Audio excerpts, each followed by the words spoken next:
ఒక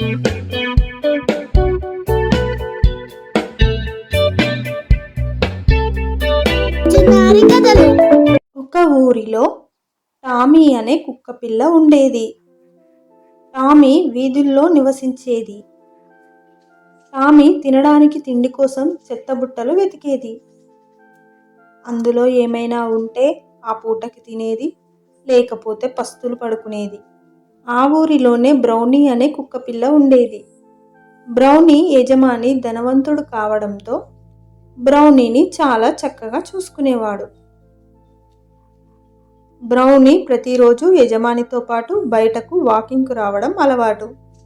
ఆ రోజు కూడా అలా వస్తుంటే బ్రౌనీ టామీని చూస్తుంది. టామీ నీరసంగా పడుకోవడం బ్రౌనీ చూస్తుంది. బ్రౌనీ తన మనసులో టామీని చూస్తూ ఇలా అనుకుంటుంది, కొన్ని జీవితాలు అంతే, ఎప్పటికీ మారవు. దేవుడి దయ వల్ల నాకు ఇలాంటి కష్టం లేదు అని అనుకుంటుంది.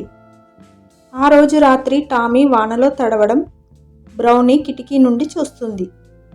అయ్యో పాపం, నాకు సహాయం చేయాలని ఉన్నా ఏమీ చేయలేకపోతున్నాను అని బ్రౌనీ అనుకుంటుంది. ఆ మరుసటి రోజు బ్రౌనీ తన యజమానితో పాటు పార్కుకు వెళ్తుంది. అక్కడ బ్రౌనీ సీతాకోక చిలుకను వెంబడిస్తూ రోడ్డు మీదకి పరిగెడుతుంది. దారి కూడా గమనించుకోకుండా పరిగెత్తడంతో బ్రౌనీకి తిరిగి ఎటు వెళ్ళాలో అర్థం కాలేదు. ఇదేంటి, నేను ఎక్కడికి వచ్చాను? ఎటువైపు చూసినా యజమాని ఎక్కడ కనిపించడం లేదేంటి? అంటే నేను తప్పిపోయానా? ఇప్పుడు ఎలా ఇంటికి వెళ్ళాలి? నాకు ఎటువైపు వెళ్ళాలో కూడా అర్థం కావడం లేదు. అయ్యో దేవుడా, నేను తిరిగి ఇంటికి ఎలా వెళ్ళాలి అని అనుకుంటూ బ్రౌనీ తన యజమాని కోసం వీధులన్నీ వెతుకుతుంటుంది. బ్రౌనీకి తిరిగి ఎటు వెళ్ళాలో అర్థం కాలేదు. బ్రౌనీ తన యజమాని కోసం వీధులన్నీ వెతుకుతూ ఉంటుంది. కానీ ఎక్కడా తన యజమాని కనిపించలేదు. ఇంతలో సాయంత్రం అవుతుంది. బ్రౌనీకి కడుపులో నొప్పిగా ఉంటుంది. ఇదేంటి, నా కడుపంతా నొప్పిగా ఉంది? బహుశా ఆకలి వల్ల కావచ్చు. ఇన్ని రోజులు టైంకి ఆహారం దొరకడం వల్ల ఆకలి అనేదే తెలియలేదు. ఇప్పుడు ఎలా, నాకు ఆహారం ఎక్కడ దొరుకుతుంది అనుకుంటూ ఒక షాప్ వైపు వెళుతుంది. అక్కడ షాప్ యజమాని బ్రౌనీని చిచ్చి అని అంటూ తరిమి కొడతాడు. బ్రౌనీ చేసేది ఏమీ లేక ఆకలితో బాధపడుతూ రోడ్డు మీదకి వెళుతుంది. ఇంతలో ఓ వీధి కుక్కల గుంపు బ్రౌనీని చూస్తాయి. ఆ వీధి కుక్కలు, అరే మామా, వీడెవడో తెల్లగా అందంగా ఉన్నాడు, మన ప్రాంతానికి కొత్తవాడిలా ఉన్నాడు, ఇలాగే వదిలేస్తే ఈ ప్రాంతానికి వీడే హీరో అయ్యేలా ఉన్నాడు, ఒక్కసారి వీడి పని పడదాం అని అనుకుని బ్రౌనీని వెంబడిస్తాయి. అప్పుడు బ్రౌనీ వాటిని చూసి ఇలా అనుకుంటుంది, ఓర్ నాయనో, ఇప్పుడున్న సమస్యలు కాకుండా మళ్ళీ కొత్త సమస్య వచ్చిందేంటి? ఇప్పుడు వెంటనే పరిగెత్తకపోతే నా ప్రాణాన్ని నేను కాపాడుకోలేను. వీటి నుండి ఎలా అయినా తప్పించుకోవాలి. పరిగెత్తు బ్రౌనీ, పరిగెత్తు, కమాన్, ఫాస్ట్గా పరిగెత్తు అని అనుకుని పరిగెత్తడం ప్రారంభిస్తుంది. ఇప్పుడెలా తప్పించుకుంటావు అని వీధి కుక్కలు అంటాయి. అప్పుడు బ్రౌనీ, అరే బ్రౌనీ, నీ పని అయిపోయింది. ఈ కుక్కల దాడితో నీ జీవితం ఈ రోజుతో కథం అని అనుకుంటూ బాధపడుతుంది. వీధి కుక్కలు బ్రౌనీని కాలిగోళ్లతో రక్కుతాయి. అంతలో అక్కడికి టామీ వస్తుంది. ఆగండి మిత్రులారా, ఆగండి అని అంటూ వాటిని ఆపుతుంది. ఒక్కసారిగా బ్రౌనీ ఊపిరి పీల్చుకుంటుంది. అప్పుడు టామీ, తను నాకు బాగా తెలుసు, తను నాకు స్నేహితుడు. నా స్నేహితుడిని మీరు ఇలా చేయడం అస్సలు బాగాలేదు అని అంటుంది. అప్పుడు వీధి కుక్కలు, ఏంటి, నీకు తెలుసా? ఇది నిజమేనా? అవును, నిజంగానే ఇతడు నా స్నేహితుడు అని టామీ అంటుంది. హో, మమ్మల్ని క్షమించు, ఎవడో కొత్తవాడిలా ఉంటే మేము వెంబడించాము అంటూ అక్కడి నుండి వెళ్ళిపోతాయి. అప్పటికే బ్రౌనీ గాయాలతో కింద పడిపోయి ఉంటుంది. టామీ బ్రౌనీని తీసుకెళ్లి ఫుట్పాత్ పక్కన ఉన్న తన చిన్న ఇంటిలో ఉంచి ఆహారం ఇస్తుంది. బ్రౌనీ ఆహారం తిని అక్కడే పడుకుంటుంది.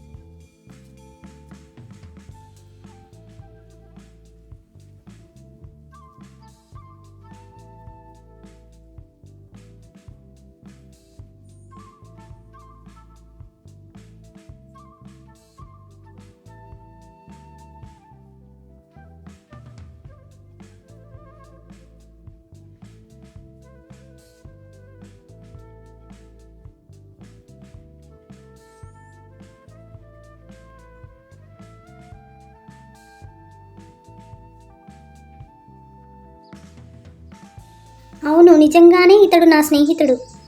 అసలు ఏమైంది? ఒక్కసారిగా రాత్రి ఎందుకలా? బ్రౌనీ ఊపిరి పీల్చుకుంటుంది. అప్పుడు మరుసటి రోజు బ్రౌనీ టామీకి కృతజ్ఞతలు తెలుపుతుంది. టామీ బ్రౌనీతో అసలు ఏమైంది? రాత్రి ఎందుకలా జరిగింది? మీ ఇల్లు ఎక్కడ? నువ్వు ఎక్కడి నుండి వచ్చావు? అని అడుగుతుంది. బ్రౌనీ జరిగిందంతా టామీకి వివరంగా చెబుతుంది. వెంటనే టామీ బ్రౌనీతో, నేను నీకు సహాయం చేస్తాను, ఇప్పుడే వెళ్ళి మీ ఇల్లు కోసం వెతుకుదాం అని అంటుంది. టామీ బ్రౌనీ ఇద్దరూ కలిసి ఊరంతా బ్రౌనీ యజమాని ఇల్లు కోసం వెతుకుతూ ఉంటారు. బ్రౌనీ మరియు టామీ ఇద్దరూ వీధులన్నీ తిరుగుతారు. ఇంతలో ఒక మామిడి పండు చెట్టు కనిపిస్తుంది. అదిగో, ఈ చెట్టు అచ్చం అలాగే ఉంది. ఇదే మా ఇల్లు. మా ఇల్లు దొరికిందోచ్, మా ఇల్లు దొరికిందోచ్, ఉహూ, మా ఇల్లు దొరికింది అని అనుకుంటూ చెట్టు దగ్గర ఉన్న గేటు దగ్గరికి వెళుతుంది. ఆ గేటు నుండి ఒక పిల్లవాడు అప్పుడే బయటకు వస్తాడు. బ్రౌనీ వెంటనే ఆగి ఇంటి వైపు చూస్తుంది. అది తన యజమాని ఇల్లు కాదు అని తెలుసుకుని అక్కడి నుండి బాధతో వస్తుంది. టామీ బ్రౌనీని ఓదార్చుతూ ఇలా అంటుంది, బాధపడకు బ్రౌనీ, మళ్ళీ మనం వెతకడం ప్రారంభిద్దాం. ఎలాగైనా మనం మీ ఇల్లును తెలుసుకుందాం. బ్రౌనీ కూడా ఆ మామిడి చెట్టు చూసేసరికి ఒక్కసారిగా ఇది మా ఇల్లే అనుకొని సంతోషపడిపోయాను. అయినా ఇప్పుడు మనం వెతకడం కన్నా చేయగలిగేది ఏదీ లేదు కదా. నేను ఎంతో ఆనందంగా ఉన్నప్పుడు రోడ్డు పక్కన జీవించేవారు ఎన్ని బాధలు పడతారో కనీసం నేను ఊహించను కూడా లేదు. కానీ ఇప్పుడు అవన్నీ నేను అనుభవించాల్సి వచ్చింది. అహంకారంతో మన కళ్ళు మూసుకుపోయినప్పుడు ఆ దేవుడు కళ్ళు తెరిపిస్తాడు అంటే ఏమిటో అనుకున్నాను. ఇప్పుడు నా విషయంలో కూడా అదే జరిగింది. అప్పుడు టామీ, నువ్వు ఇలా ధైర్యాన్ని కోల్పోవడం వల్ల జరిగేది ఏమీ లేదు. మనం ప్రయత్నిస్తేనే ఏదైనా సాధించగలం అని అంటుంది. టామీ మరియు బ్రౌనీ ఇద్దరూ కలిసి మళ్ళీ వెతకడం ప్రారంభిస్తారు. వీధులన్నీ తిరుగుతూ ఉంటారు. ఈసారి మళ్ళీ ఒక మామిడి చెట్టు కనిపిస్తుంది. ఆ వీధి మొత్తం ఇంతకు మునుపు తను చూసినట్టుగా బ్రౌనీకి తెలుస్తుంది. వెంటనే ఆ ఇంటి దగ్గరికి వెళుతూ అరుస్తుంది. ఆ అరుపులు విని అప్పటికే బ్రౌనీ కోసం బాధపడుతున్న బ్రౌనీ యజమాని గేటు తీసుకుని వచ్చి బ్రౌనీని హత్తుకుంటాడు.